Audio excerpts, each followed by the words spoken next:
Today, as Gabriela said, I'm going to talk about corrections made by Carolingian scribes of the codicum, that is, with the aid of other codices, starting from the case study of manuscript Kassel, Universitätsbibliothek Poeticus 6, namely one of the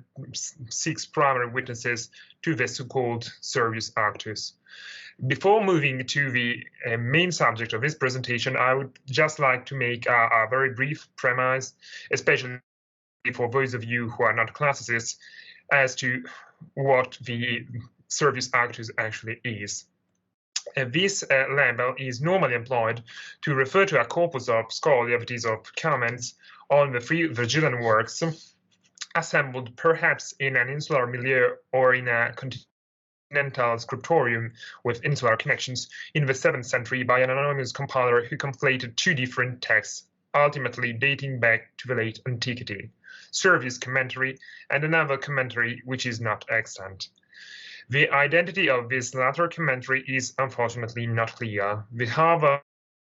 scholars working on Servius, including Gould, whose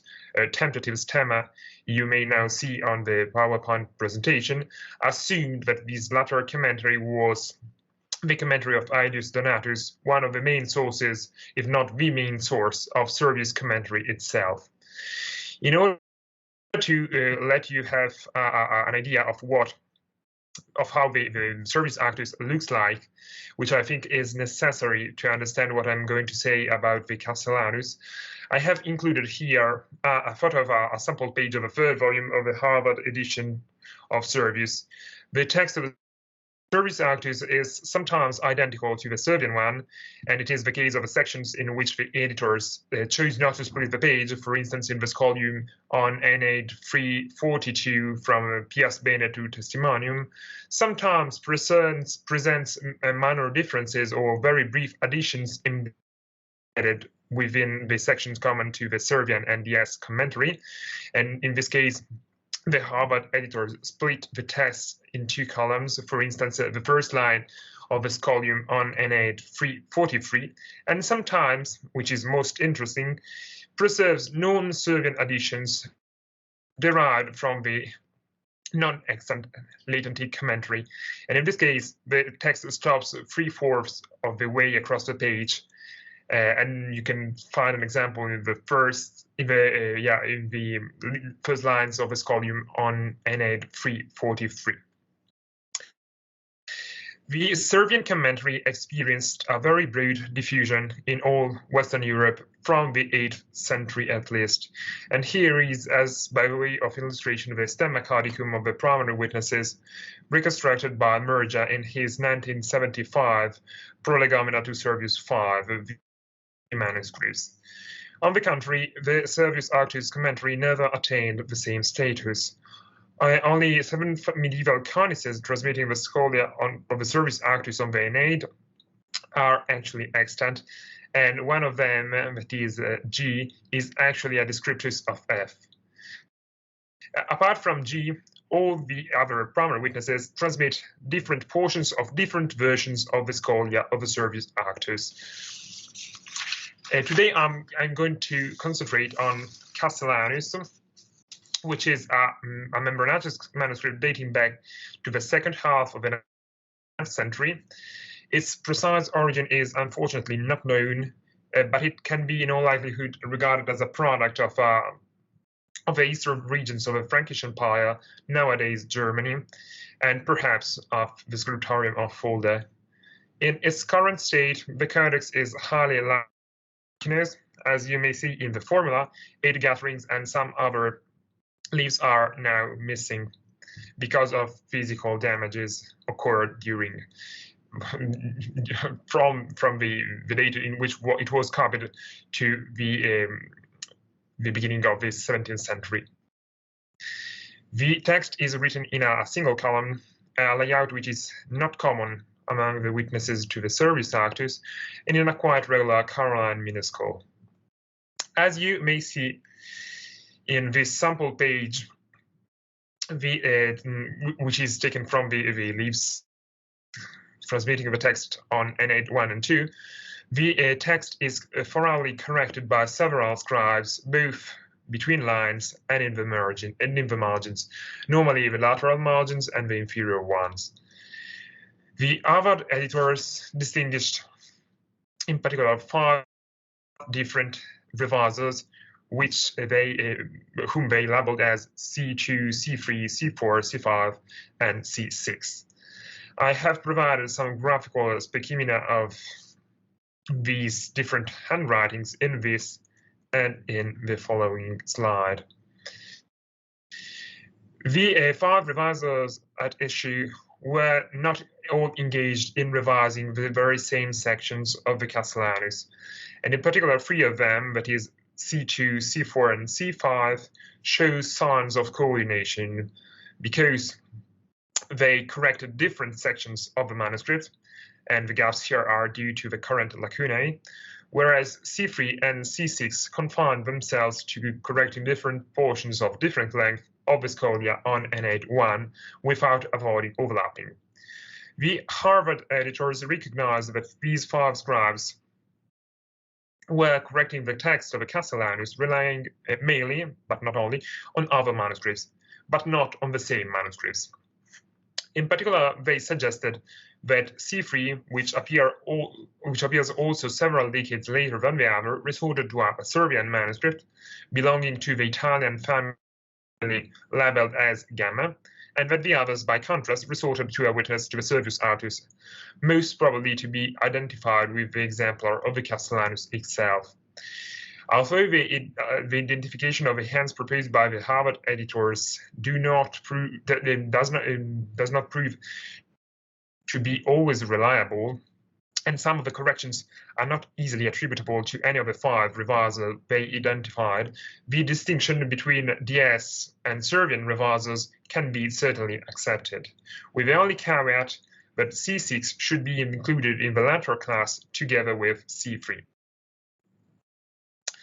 Several proofs may be adduced in support of this hypothesis, and I've chosen to include here just a reproduction of a passage copied on the very first leaf of the Cassellanus.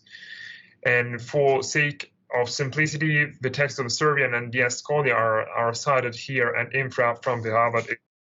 editions. Not all the choices are actually can be actually considered as perfectly certain or acceptable, but this does not assume the reasoning I'm about to propose here. In this case, C6 underlined and deleted the original narratione, which means narration, and replaced it with the words eius vita, his life. Eius vita, or eius dem vita, is the reading of a Servian codices, but these words seem to have been replaced by narratione by the compiler of the Servius auctus himself after disposing of the life of Virgil, which precedes the Praefatio to the Aeneid in the Servian codices.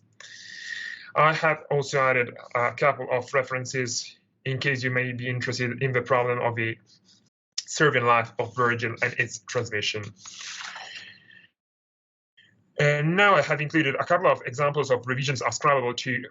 C5, one of the DS revisers, and to C3, one of the Servian ones. In the former case, as you may now see on the screen, the reviser added the words quem locum subaudimus velinquo insula portum efficit, belonging to one of the DS non-Servian editions, that is on the material which the compiler deduced from the non-extant latentic commentary, after the last word of the lemma efficit. In this case, it is clear that the words at issue were simply omitted by the original scribe of the Cassellanus because of a pseudomemo mem from the first to the second efficit. This error was recognized by the reviser by collating thoroughly the Cassellanus with its exemplar, since the original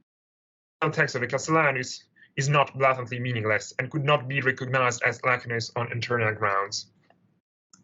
In this other case, C3 deleted the words vel propter judicium paredis, quod omnibus notum est, and replaced them with an alternative and completely different reading, which is preserved by the Gamma and Tau families of the Servian tradition. Moving to the second half of the Cassellanus, that is the leaves transmitting the scholia on books 3 to 6, it is evident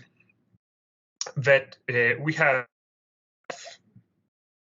quite different leaves compared to the previous one. The corrections and the marginal notes are very rare,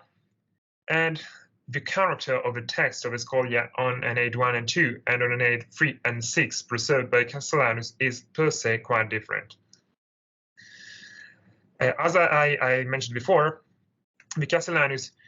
transmits an almost genuine version of the DS scholia on the first two books on the N8, but is a version which is relatively not subject to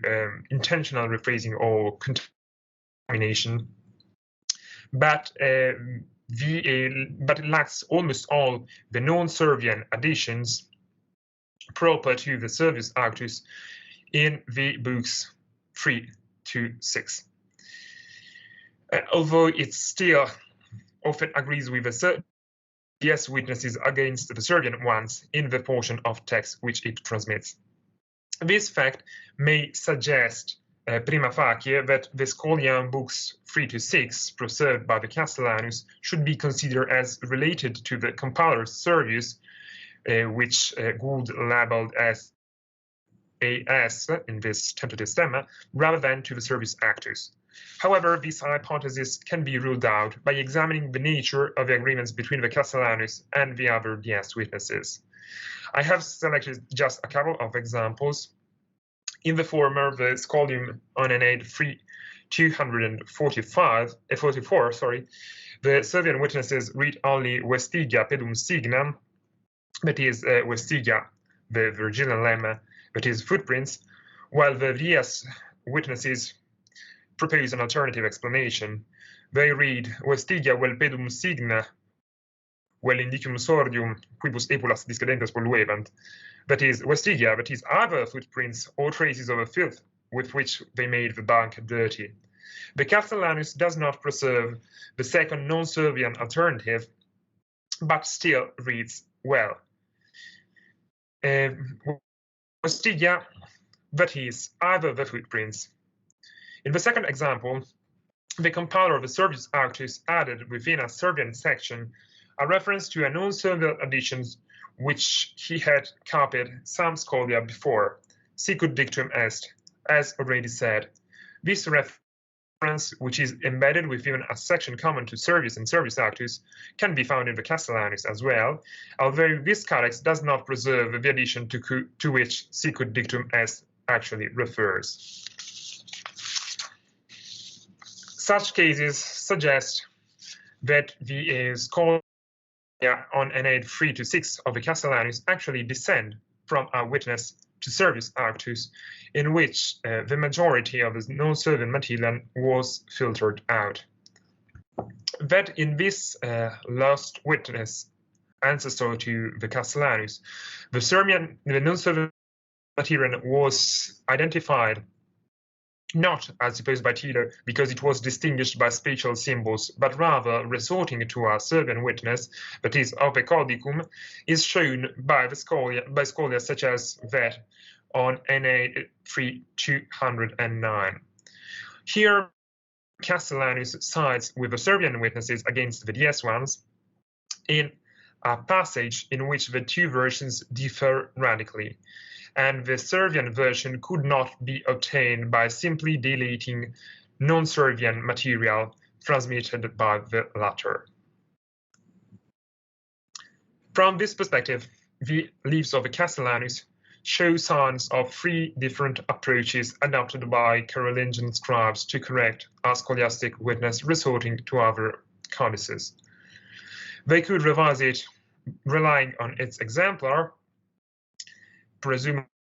during or just after its transcription, in order to correct, if possible, the errors made by the scribes themselves during their transcription. And this is the case of the 3DS reviser working on the first two books of the N8, C2, C4, and C5. Otherwise, they could correct it on the basis of a witness to other learned tradition. And in the case of Servius auctus, the most obvious other tradition would be the Servian one itself, whose commentary was extremely popular and authoritative in the Carolingian world. In this case, the revision could focus on the alleged errors in the sections common to Servius and Servius auctus, as is the case of the remaining two revises of books 1 and 2, that is, C3 and C6, or it could also focus on the non-Servian additions, which is the case of books 3 to 6. This last approach is particularly interesting since it gives us some insights as to the notion of scholastic authorship shared by the Carolingian scribes at issue. In particular, the aim of the revisers of the Lausensis or of the Castellanus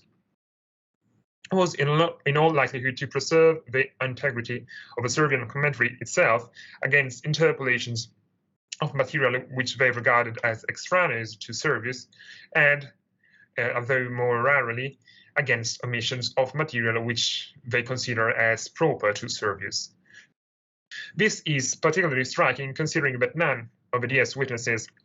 of the medieval period and none of the most ancient witnesses to Servius includes any clarification as to the authorship of the scholia. Actually, none of the DS witnesses dating back to the medieval period has even a proper incipit or explicit. It is also interesting that another DS witness, that is the Turonensis, shows similar signs of awareness of the composite nature of the Servius auctus.